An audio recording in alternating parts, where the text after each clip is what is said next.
Greetings, dear friends.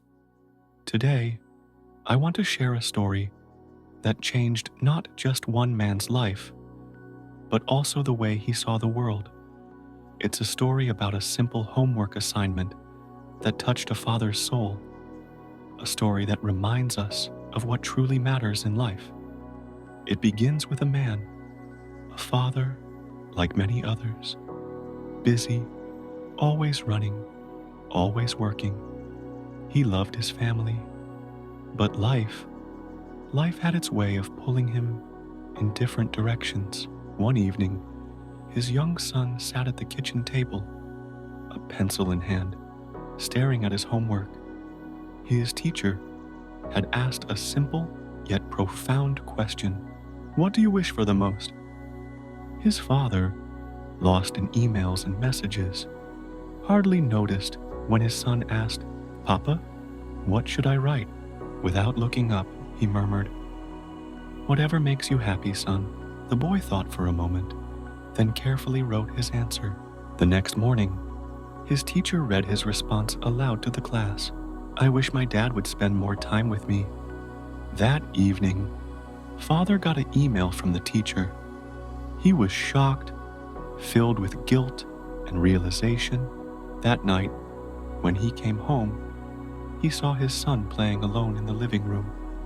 The television hummed in the background, but the boy wasn't really watching.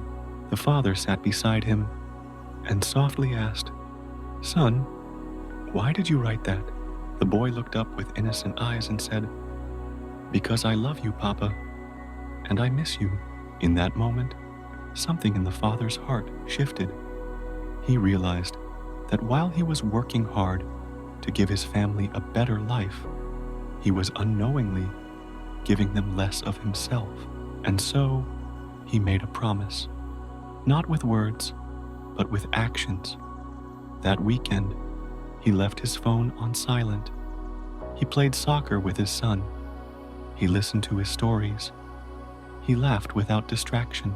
Days turned into weeks, and something changed, not just in the boy, but in the father himself. His stress lessened.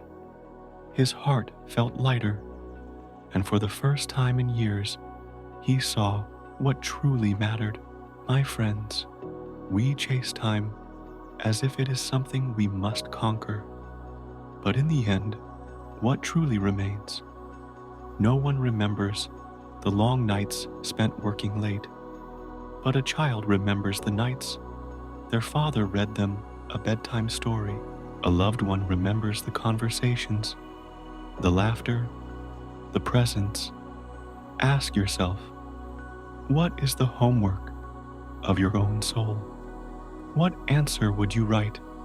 Do not wait for life to remind you what is precious. See it now. Live it now. If this story spoke to your heart, share it with someone who needs to hear it. Let us all take a moment today to be truly present with those we love.